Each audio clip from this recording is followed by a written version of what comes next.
नमस्कार dear students. हम लोग पढ़ रहे थे RPSC first grade and second grade और हमने स्टार्ट किया हुआ था अपना कौन सा topic, set relation and functions. Set हमारा खत्म हो चुका था, रिलेशन भी आधा खत्म हो चुका है ना। हम पढ़ रहे थे रिलेशन के अंदर क्या पढ़ रहे थे, क्वेश्चंस कर रहे थे ना। चलो एक दो क्वेश्चंस और कर लेते हैं, कुछ इंपॉर्टेंट क्वेश्चंस। बाकी अपन इसमें बची हुई थ्योरी और करेंगे ना कंप्लीट। तो मैं डीएस कश्यप आप सभी का आपके अपने इस प्लेटफॉर्म डीएसपी मैथ्स एकेडमी पर स्वागत करता हूं। चलिए कुछ क्वेश्चंस हैं वो भी कर लेते हैं ना। ये इंपॉर्टेंट क्वेश्चंस वगैरह हैं भाई, यहाँ से क्वेश्चन आता है इसलिए अपन इतनी मेहनत कर रहे हैं इन क्वेश्चंस पर ना। जितने भी जिस प्रकार के क्वेश्चंस बन सकते हैं ना वो सब क्वेश्चंस अपन कर रहे हैं। तो कुछ एक आध क्वेश्चन है और हैं वो उनको भी कर लीजिए ना। देखो क्वेश्चन क्या है अपना, क्वेश्चन क्या है, मान लीजिए n एक प्राकृत संख्याओं का समुच्चय। n क्या है, n क्या है, प्राकृत संख्याओं का समुच्चय।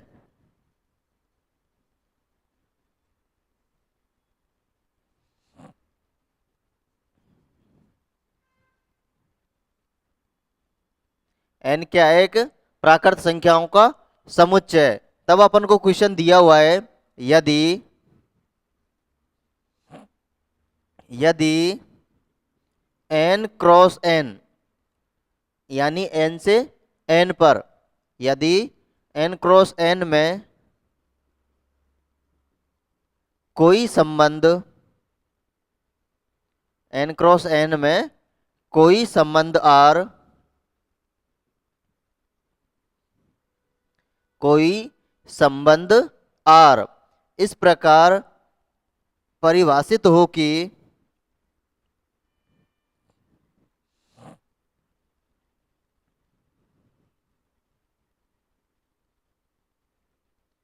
इस प्रकार परिभाषित हो कि किस प्रकार से परिभाषित हो। अपन को इसको दे रखा है कि सेट किस प्रकार से परिभाषित है ना। और ये क्या दे रखा है कि a comma B, a comma B ये रिलेटेड है किससे, c कॉमा डी से। a कॉमा बी रिलेटेड है किससे, c कॉमा डी से। इफ एंड ओनली इफ, यदि और केवल यदि a प्लस डी बराबर क्या हो, b plus C. a plus D बराबर क्या हो, b प्लस सी। ये अपन को क्वेश्चन दिया हुआ है। क्वेश्चन क्या दिया हुआ है, n एक प्राकृत संख्याओं का समुच्चय है, ठीक है। n एक प्राकृत संख्याओं को समुच्चय दे रखा है। तब हमसे कह रहा है कि यदि n से n में कोई संबंध r, n से n में कोई संबंध r इस प्रकार परिभाषित हो कि a related a comma B, एक तरीके से इसको एक एलिमेंट मान के चलना है, 2D की बात कर रहा है ना। इसको एक एलिमेंट मान के चलोगे तो a comma B related to c comma D. किस प्रकार से ये कि a प्लस डी प्रथम का लास्ट से और सेकंड का फर्स्ट से, इससे है ना। a प्लस डी बराबर क्या हो, a प्लस डी बराबर क्या हो, b प्लस सी। इसको चेक करना है अपन को ना। तो चेक करो इसे। और अपन को ये दे रखा है जहां पर ए बी सी क्या है, ए बी सी और क्या है डी। ये किस में से है, नेचुरल नंबर प्राकृत संख्याओं में से है ना। किसमें से है, नेचुरल नंबर में से है ना। तो देखो इसको अपन को क्या चेक करना है, स्वतुल्य है क्या, स्वतुल्य सम्मित संक्रामक, ये सब चेक करना है ना। तो पहला देखो स्वतुल्य, क्या ये स्वतुल्य है, क्या ये स्वतुल्य है। तो अपन सबसे पहले क्या करते हैं, दो एलिमेंट मानते हैं, या स्वतुल्य के अंदर तो एक एलिमेंट मानते हैं ना। तो मान लीजिए अपन ने कोई भी एक एलिमेंट मान लिया a कॉमा बी, क्या मान लिया, एक एलिमेंट मान लिया a कॉमा बी। और किससे माना है ये अपन ने, किससे माना है, किससे माना है, n क्रॉस n से, ठीक है। एक एलिमेंट माना अपन ने किससे, n क्रॉस n से। तो अब अपन को चेक करना है क्या ये स्वतुल्य है, क्या ये स्वतुल्य है। तो स्वतुल्य के लिए अपन क्या करेंगे, देखो स्वतुल्य के लिए अपन क्या करते हैं, ए रिलेटेड टू ए, यानी ए का संबंध किससे होना चाहिए, ए से होना चाहिए। अरे यही करते हैं क्या, ए रिलेटेड टू ए। इसका मतलब क्या हुआ, क्या रिलेटेड होना चाहिए, ए रिलेटेड टू ए। एक तरीके से इसको एक एलिमेंट के रूप में मान के चलना है ना, यानी a comma B related to a comma B, ये रिलेटेड होना चाहिए। और अपन को दे क्या रखा है, देखो ए का किससे, लास्ट वाले से, बी से, और ये किसके बराबर है, बी प्लस ए के। तो देखो ए प्लस बी बराबर बी प्लस ए बराबर होता है ना, तो ये स्वतुल्य हो जाएगा, ये क्या हो जाएगा, स्वतुल्य हो जाएगा। ठीक है, समझ में आया। इसी प्रकार से अपन चेक करो, देखो सम्मित चेक करो, सम्मित चेक करो। सम्मित, सम्मित में अपन क्या करते हैं, दो एलिमेंट मानते हैं। मान लीजिए मैंने ए comma b, a comma B, और मान लीजिए कोई भी दूसरा एलिमेंट मान लिया सी कॉमा डी, और ये किसके अंदर से है, इन क्रॉस एन से है ना। ठीक है, तो यहां पर देखो अब अपन को क्या करना है, यदि A be related, A B related है तो बी ए बी रिलेटेड होना चाहिए। ऐसा ही कुछ होता है ना, अरे ऐसा ही कुछ होता है। अपने किस प्रकार से माने हैं कि सच दैट, देखो क्या होगा, यदि क्या माने अपन, यदि a comma B related to c comma d, a comma b यानी ये रिलेटेड होना चाहिए इससे, तो क्या सी कॉमा डी रिलेटेड है ए कॉमा बी से, ये अपन को चेक करना है ना। क्या चेक करना है कि यदि A B related to C D, तो क्या C D related to A B है, यही देखना होता है ना अपन को सम्मित के अंदर। अरे सम्मित में यही चेक करते हैं, कुछ और तो चेक नहीं करते ना। तो देखो अपन क्या करेंगे, देखो इसको अपन किस तरीके से लिख सकते हैं, अपन को क्या दे रखा है, ए प्लस डी बराबर, ये दे रखा है ना अपन को रिलेशन, बी प्लस सी, प्रथम का लास्ट से, और ये बराबर इसका इससे, बी प्लस सी। अरे ऐसा ही दे रखा है ना अपन को, ऐसा ही दे रखा है क्या। अब एक बात बताओ, क्या मैं इसको आगे लिख दूं और इसको पीछे लिख दूं, कोई प्रॉब्लम है क्या किसी को, हाँ किसी को कोई प्रॉब्लम हो तो बताओ। अगर मैं इसको बी प्लस सी, या मैं कह दूं इसको कि मैं इसको सी प्लस बी लिख देता हूं, क्या लिखा, सी प्लस बी बराबर क्या, बराबर क्या लिखा है, हाँ बराबर अपन को क्या लिख सकते हैं इसको, देखो ए प्लस डी। तो देखो सी प्लस बी, इसको अपन क्या लिख सकते हैं, ये क्या हो गया, यानी सी कॉमा प्रथम और लास्ट, यही है ना।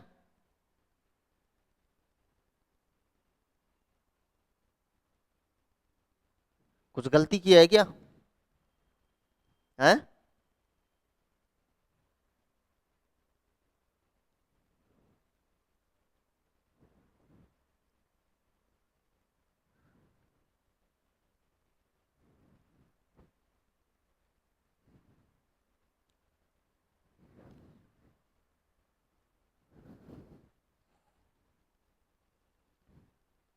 अच्छा इसको अपन क्या लिखेंगे, देखो यदि ऐसा है तो अपन इसको क्या लिख सकते हैं,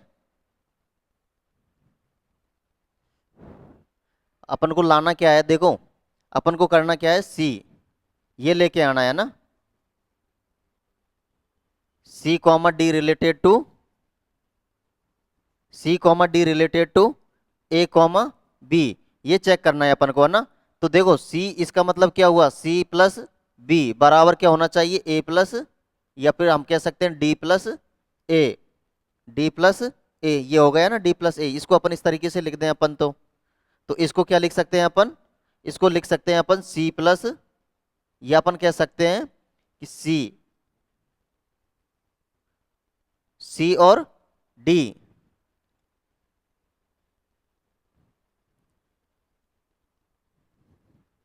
रिलेटेड टू क्या हो जाएगा, ये बी प्लस ए, या हम कह सकते हैं ए प्लस बी, ए प्लस बी है ना। वैसे भी आप चेक कर सकते हो, देखो यहां से तो कर ही दिया ना भाई, अपन को क्या दिखाना था, क्या ए प्लस डी बी प्लस सी के बराबर है, तो इसका अपन ने अपोजिट लिया, तो देखो बी प्लस सी किसके बराबर हो गया, ए प्लस डी के। इस वजह से ये क्या हो जाएगा, ये स्वतुल्य हो जाएगा ना, ये भी क्या हो जाएगा, स्वतुल्य हो जाएगा। समझ में आया कि नहीं आया, अरे समझ में आया नहीं है। भाई अपन को ये लेके चलना था और क्या प्रूफ करना था कि ये प्रूफ करना था अपन को ना, इस तरीके से प्रूफ करना होता है ना, ए रिलेटेड टू बी। अब अपन को चेक करना है क्या ए रिलेटेड टू ए है, ए रिलेटेड टू बी है, तो अपन को चेक करना है क्या बी रिलेटेड टू ए है, ये चेक करना है अपन को, है ना। तो अपन ने इसको क्या दिया, देखो अपन क्या किए थे, अपन ने सबसे पहले इसको लेके चले, ये लेके चले थे ना, अब अपन को वो दिखाना है।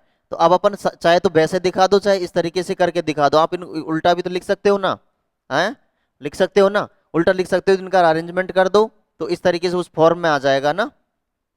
ठीक है, आगे देखो, स्वतुल्य हो गया, सम्मित हो गया और संक्रामक। अपन को क्या करना है, तीन एलिमेंट मान के चलना है ना। तो मान लीजिए ए कॉमा बी, सी कॉमा डी, सी कॉमा डी, और एक मान लीजिए ई कॉमा एफ, और ये किसके अंदर से है, एन क्रॉस एन से, इसी से दे रखा है ना, और यही दे रखा है अपन को।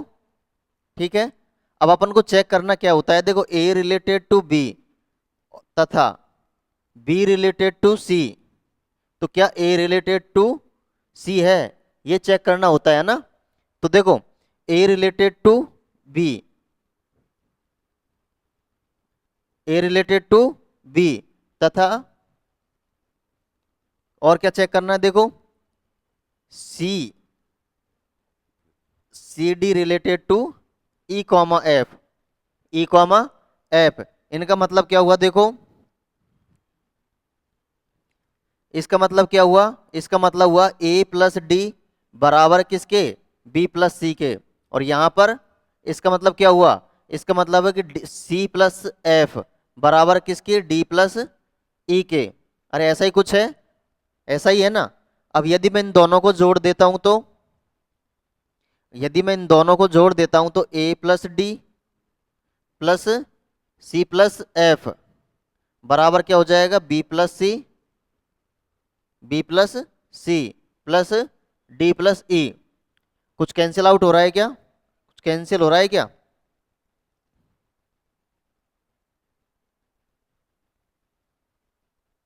देखो इस सी से इस सी को कैंसिल किया जा सकता है क्या, अरे किया जा सकता है ना।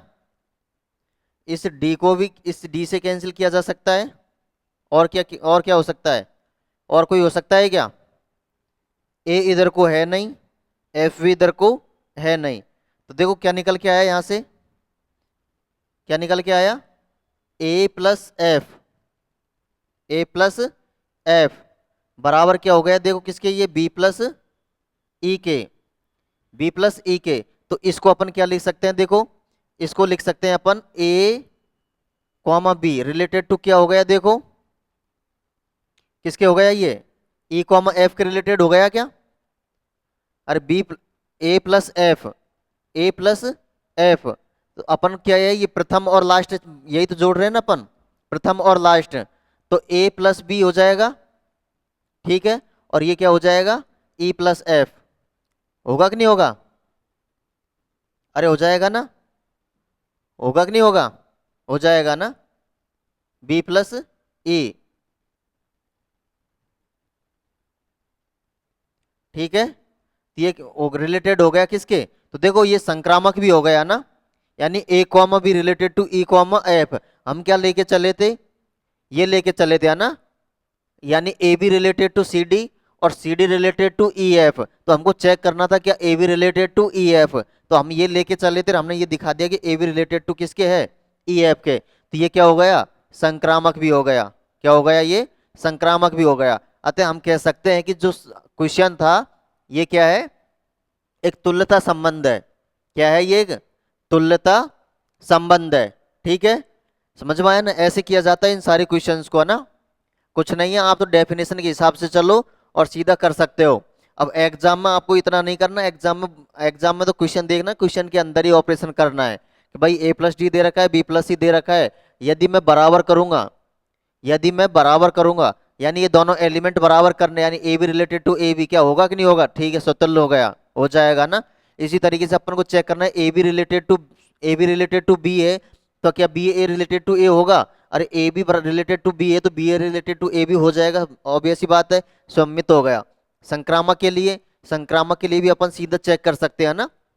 तो विद इन मुश्किल से 25-30 या 50 सेकंड के अंदर, 1 मिनट के अंदर, 1 मिनट तो बहुत ज़्यादा हो जाती है, इसको सॉल्व किया जा सकता है ना।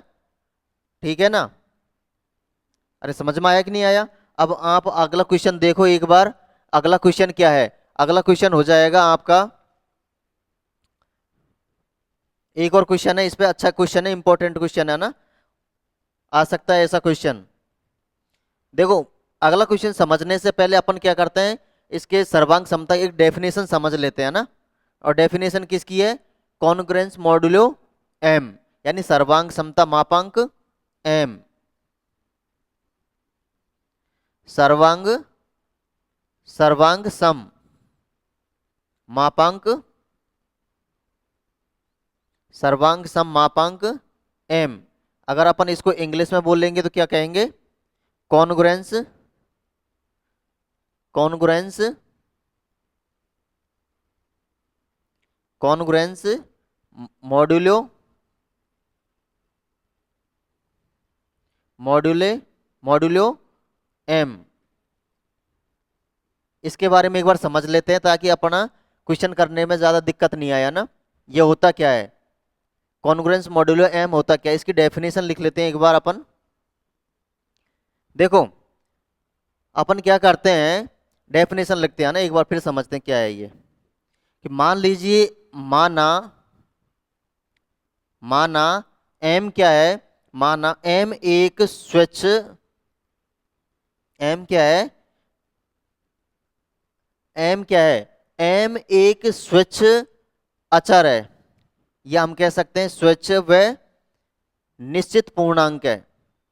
माना एम क्या है? एक स्वच्छ व निश्चित पूर्णांक है।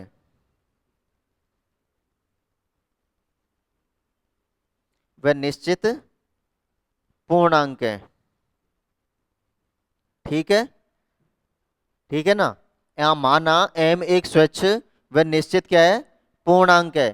तब अपन कह सकते हैं कि यदि अपन दो एलिमेंट लेंगे है ना, यदि ए तथा बी, या ए और बी, यदि ए और बी दो पूर्णांक हैं, ए और बी दो पूर्णांक हैं, क्या है ये?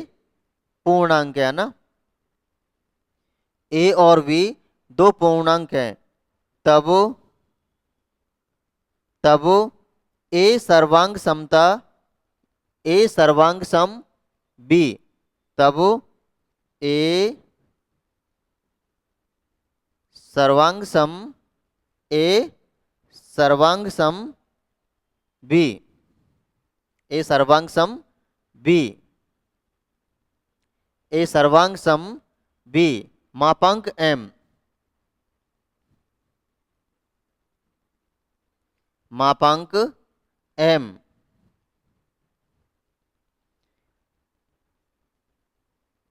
मापांक एम होगा यदि, यदि ए माइनस बी, यदि ए माइनस बी एम से विभाजित हो। क्या होगा? एम से विभाजित हो, है ना। एम से विभाजित हो या भाज्य हो। ए माइनस बी किससे भाज्य हो? एम से भाज्य हो, है ना। ठीक है, या एम से भाज्य है।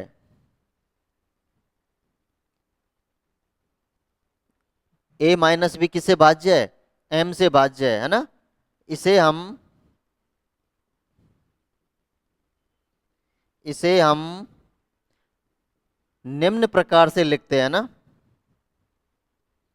निम्न प्रकार से लिखते हैं। किस प्रकार से लिखते हैं? देखो, इसको अपन लिखेंगे, लिखने का तरीका होता है, इसको बोलते हैं अपन ए कॉन्ग्रेंसु, कॉन्ग्रेंस बी, या अपन कह सकते हैं हिंदी में क्या बोलेंगे इसको? ए सर्वांग सम बी, ए सर्वांग सम बी मॉड्यूलो एम। या आप बोले तो A congruent B, A congruent B, या कॉन्ग्रेंस है ना, ये वाला word modulo M, modulo M. If and only if, if and only if A minus B M से क्या है, भाज्य है। ए माइनस बी एम से भाज्य है। ठीक है, इस तरीके से व्यक्त करेंगे अपन इनको, है ना। एक कॉन्ग्रेंस मॉड्यूलो एम को किस तरह से व्यक्त करेंगे, ए कॉन्ग्रेंस बी मॉड्यूलो एम, या ए सर्वांग सम बी मॉड्यूलो या मापांक एम। ये क्या होता है, यदि और केवल यदि ए माइनस बी में एम, ए माइनस बी किससे भाज्य है, एम से भाज्य है। ठीक है, ठीक है ना। देखो इसको एक एग्जाम्पल से लेके समझो तो, जैसे अपन एक एग्जाम्पल लें, मान लीजिए मैं कोई एग्जाम्पल ले रहा हूं 15, कॉन्ग्रेंस 3 मॉड्यूलो क्या लो, चलो एक काम करो, यहाँ 5 ले लो और यहाँ 2 ले लो। ठीक है, ठीक है ना। ये जो है ये क्या है, अब यहाँ देखो होता क्या है, अब यहाँ पर ये तो ले लिया, लेकिन इसको सॉल्व कैसे करते हैं, यानी 15 में से 5 गए, कितना बचा, 10 बचा। और क्या 10 2 से भाज्य है, क्या 10 2 से भाज्य है। ठीक है, जो कि 2 से भाज्य है। ठीक है, जो कि क्या है, 2 से भाज्य है। ठीक है ना। ये मापांक सर्वांग सम मापांक एम की डेफिनेशन है, एक बार है ना, इसको समझ लो। हमने क्या किया कि एम एक स्वच्छ व निश्चित पूर्णांक लिया था। एम क्या लिया था अपन, एक स्वच्छ व निश्चित पूर्णांक लिया था, और हमने माना है कि यदि ए और बी कोई 2 पूर्णांक है, ए और बी क्या है, 2 पूर्णांक है, तब ए सर्वांग सम बी मापांक बी, हिंदी में बोले तो ए सर्वांग सम बी मापांक एम होगा, यदि ए माइनस बी एम से भाज्य है। यदि a माइनस बी एम से भाज्य है, या अपन इसको किस प्रकार से लिखते हैं, इस प्रकार से लिख सकते हैं, a congruent to b modulo m if and only if a minus B M से भाज्य है। ये एग्जांपल लेके देगा, जैसे 15 कॉन्ग्रेंट टू b मॉड्यूलो 2, यानी 15 में से 5 गए, कितना बचा 10, जो कि किससे भाज्य है, 2 से भाज्य है ना। अब अपन इस पे आधारित एक क्वेश्चन कर रहे थे, तो क्वेश्चन देखो कैसे है। क्वेश्चन है अपना, क्वेश्चन क्या है देखो, क्वेश्चन है ना, क्वेश्चन है अपना कि माना, क्वेश्चन है माना जेड, जेड पूर्णांक बोलते हैं ना जेड को, माना जेड पूर्णांकों, माना जेड पूर्णांकों का, माना जेड पूर्णांकों का समुच्चय है, माना जेड पूर्णांकों का क्या है, समुच्चय है, क्या है, समुच्चय है, तथा तथा m greater than equal to 1 कोई कोई कोई कोई भी मान लीजिए, कोई क्या है, ये प्राकृत संख्या है, क्या है, प्राकृत संख्या है, क्या है, प्राकृत संख्या है। तब कह रहा है हमसे, ये हमसे क्या बोल रहा है ये, तब तब क्या बात करनी है अपन को कि तब जेड पर परिभाषित, तब जेड पर परिभाषित संबंध, तब जेड पर परिभाषित संबंध, तब जेड पर परिभाषित संबंध, और अपन को संबंध दे रखा है, संबंध किस प्रकार से दे रखा है कि आर बराबर a comma b, a comma v such that, a comma b such that a congruent b modulo, a congruent b modulo M, modulo m, जहां पर ए और वी क्या दे रखा है अपन को, क्या दे रखा है, क्या दे रखा है अपन को, इंटीजर दे रखा है ना, पूर्णांक दे रखा है। ठीक है, इस तरीके से दे रखा है अपन को क्वेश्चन, यानी आर जो रिलेशन है वो डिफाइन किस प्रकार से है कि a comma b such that a congruent to b modulo m, यहाँ a comma B belongs to Z. अब a congruent to b modulo m है, इसको आप ये तो समझ लिया ना अपन ने क्या होता है, लेकिन फिर भी मैं यहां पर लिखा देता हूं एक बार, है ना, कि a congruent to b modulo m क्या होता है। A congruent to b modulo m क्या होता है, ये होता है कि if and only if A minus b किससे भाज्य हो, एम से भाज्य हो, ए माइनस बी एम से भाज्य है, एम से भाज्य है ना, ठीक है। ये मैंने कोष्टक में भी लिख दिया, इसका मतलब क्या होता है ना। अब इसको क्वेश्चन को सॉल्व करना है अपन को। ये क्या है, स्वतुल्य है, सममित है या संक्रामक है, या आप नीचे लिख ही लो, है ना। तब सिद्ध कीजिए कि तब सिद्ध कीजिए कि तब सिद्ध कीजिए कि ये जो दे रखा है अपन को, ए कॉन्ग्रुएंट टू ए, ए सर्वांग सम बी मॉडुलो एम, ये जो दे रखा है ये क्या होता है, एक तुल्यता संबंध होता है। सिद्ध कीजिए कि यह एक तुल्यता संबंध है, तुल्यता संबंध है, ठीक है। ये अपन को सिद्ध करना है, ठीक है। तो देखो, सबसे पहले अपन क्या बात करेंगे, स्वतुल्य की। स्वतुल्य देखो, स्वतुल्य, स्वतुल्य में अपन क्या करते हैं, कोई भी एक एलिमेंट मान के चलते हैं, है ना, कोई भी एलिमेंट मान के चलते हैं for every a belongs to, अपन कहाँ से ले रहे हैं, जेड से ले रहे हैं। अब अपन को चेक करना क्या होता है, क्या ए रिलेटेड टू ए है। तो देखो, a congruent to b modulo M, इसका मतलब क्या हुआ कि a congruent to A modulo M, इसका मतलब अपन क्या कह सकते हैं, ए माइनस ए एम से भाज्य है, एम से भाज्य है। अब देखो, ए माइनस ए एम से भाज्य है, इसका मतलब क्या हुआ, ये इसका मतलब क्या हो गया, जीरो एम से भाज्य है। क्या जीरो एम से भाज्य है, क्या भाज्य है ना। इसका मतलब क्या हुआ, इसका मतलब हुआ कि ए रिलेटेड टू ए, यानी ए रिलेटेड टू ए हो गया ना, यानी ये क्या हो गया, स्वतुल्य हो गया। क्या हो गया, स्वतुल्य हो गया, ठीक है, स्वतुल्य हो गया। अब अपन देखो सम्मित, सम्मित की बात कर लेते हैं अपन, सम्मित क्या होता है ना। तो देखो, सम्मित की बात कर लेते हैं एक बार।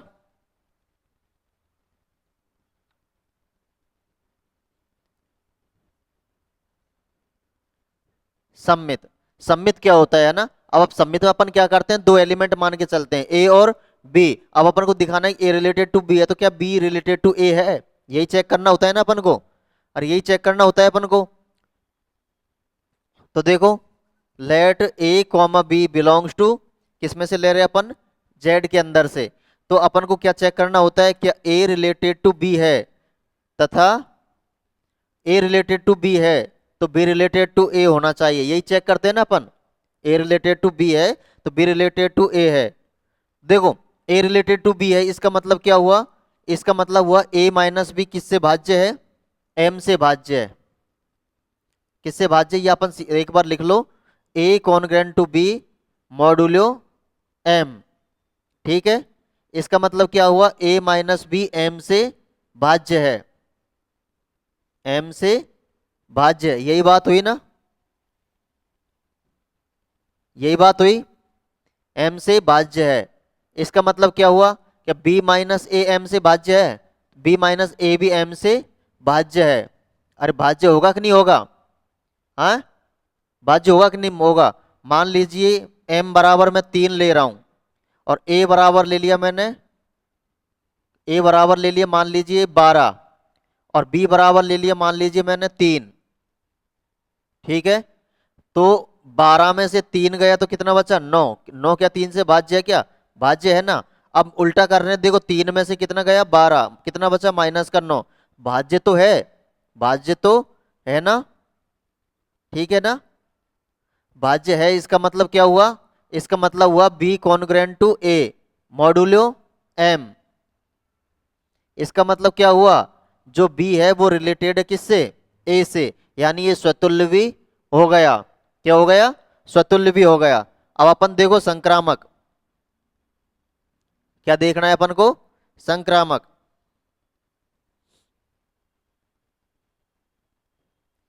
संक्रामक देखो तो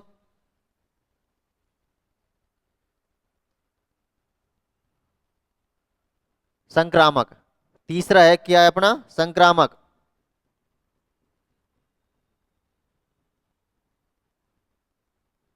संक्रामक क्या होता है? अपन कितने एलिमेंट मान के चलते हैं? 3 एलिमेंट मान के चलते हैं ना। मान लीजिए A B C belongs to, किससे के अंदर से है? जेड के अंदर से है। किसके अंदर से है? जेड के अंदर से है। ठीक है।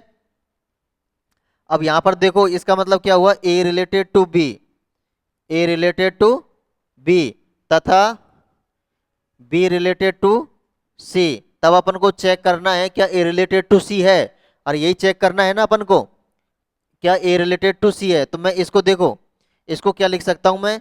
इसको लिख सकता हूं ए माइनस बी एम से भाज्य है, तथा मैं इसके बारे में क्या लिख सकता हूं? बी माइनस सी एम से भाज्य है। लिख सकता हूं कि नहीं लिख सकता? इसको लिख सकता हूं ना। तो देखो ए माइनस बी एम से भाज्य है तथा बी माइनस सी एम से भाज्य है। तो मैं क्या लिख सकता हूं इन सब के बारे में? देखो मैं दोनों को जोड़ देता हूं। तो यदि a minus b plus b minus c, a minus b plus b minus c किससे भाज्य है? एम से भाज्य है। क्या ये एम से भाज्य है? तो देखो बी से तो बी कैंसिल हो गया, ये क्या बच गया? ए माइनस सी। ये एम से भाज्य है, एम से भाज्य है, और एम से भाज्य है इसका मतलब इसको क्या लिख सकते हैं अपन? इसको लिख सकते हैं a congruent to b modulo m. ठीक है, यही बात लिख सकते हैं ना। इसका मतलब क्या हुआ? ए रिलेटेड टू सी, यानी ए भी रिलेट ए सी से रिलेटेड हो गया। ठीक है, अब ये स्वतुल्य है, सम्मित है, संक्रामक है, तो ये क्या हो जाएगा? तुल्यता संबंध। क्या हो जाएगा? तुल्यता संबंध। देखो अगर ये बात आप लोगों की समझ में नहीं आ रही तो मान लीजिए अपन ने ए मान लिया, क्या ए मान लीजिए 12 मान लिए, बी बराबर अपन ने 3 मान लिया। ठीक है, अब सी बराबर मान लिया अपन ने 0 ही मान लो। सी बराबर क्या मान लिया अपन ने? 0 मान लिया। ठीक है, तो देखो 12 माइनस 3, क्या 3 से अब, और एम का मान क्या मान लिया अपन ने? मान लीजिए एम बराबर 3 मान लिया। 12 माइनस 3 कितना बच गया? 9। 9 3 से भाज्य है, भाज्य है। अब यहाँ देखो ये तो क्या हो गया? A related to b. अब मैं बात कर रहा हूँ b related to c. B related to c में क्या हो जाएगा? 3 माइनस 0, क्या ये 3 से भाज्य है? 3 3 से भाज्य एक बार। ठीक है, अब बात कर रहा हूँ मैं ए रिलेटेड टू सी। 12 में से 0 गई, क्या ये 3 से भाज्य होगा? भाज्य होगा कि नहीं होगा? होगा ना भाज्य। इस वजह से ये ए रिलेटेड टू सी हो गया। तो अतः ये क्या हो गया? संक्रामक संबंध होगा। अतः ये संक्रामक, क्या ये संक्रामक हो गया, तो क्या कह सकते हैं अपन? अतः यह एक तुल्यता संबंध है। कौन सा संबंध है? तुल्यता संबंध है। तुल्यता संबंध है। ठीक है, ये क्वेश्चन था अपना। ठीक है, समझ में आया? समझ में आया ना ये क्वेश्चन? अरे समझ में आया क्या? ठीक है, तो आज अपन ने 2 3 क्वेश्चन किए हैं, बाकी का अपन नेक्स्ट क्लास में देखेंगे। थ्योरी है ना, कुछ इंपॉर्टेंट रिजल्ट है उनको अपन अलग से देखेंगे। ठीक है ना, कुछ इंपॉर्टेंट रिजल्ट है अपन उनको अगले नेक्स्ट क्लास में देखेंगे, है ना। ये कुछ क्वेश्चंस थे जो अपने क्वेश्चंस इसके अंदर जो इंपॉर्टेंट इंपॉर्टेंट क्वेश्चंस है अपन उन क्वेश्चंस को देखे हैं। तो क्वेश्चन करते शायद 2 3 क्लास हो गई है अपनी क्वेश्चन ही क्वेश्चन के अंदर, है ना। तो अब अपन पढ़ेंगे थ्योरी, पढ़ेंगे कुछ इसमें थोड़ा सा थ्योरी का पार्ट बचा हुआ है वो और पढ़ लेंगे। तो अपन कल तो नेक्स्ट क्लास में क्या करेंगे, जो इसके इंपॉर्टेंट रिजल्ट है ना वो रिजल्ट्स को एक बार देख लेंगे, एक साथ लिख लेंगे। और कुछ रिलेशन वगैरह के हैं जो नंबर ऑफ रिलेशंस वगैरह पूछते हैं, नंबर ऑफ सेतुल वगैरह पूछते हैं, उनको भी अपन नेक्स्ट क्लास में देख लेंगे ना। ठीक है, तो आज के लिए इतना ही काफी है। अपन आप जो है इन सब तब तक इन क्वेश्चनों की प्रैक्टिस कीजिए, अच्छे क्वेश्चन है ना। अगर कोई समझ में नहीं आए तो आप पूछिए भाई, कोई भी अगर प्रॉब्लम आती है किसी भी क्वेश्चन के अंदर कि सर ये बड़े टर्म है ये समझ में नहीं आई, तो आप बेफिक्र होकर पूछिए ना। तो तब तक के लिए मुझे दीजिए इजाजत, मैं जाता हूँ, पर अपन मिलेंगे नेक्स्ट क्लास में। पढ़ते रहिए, मस्त रहिए, है ना।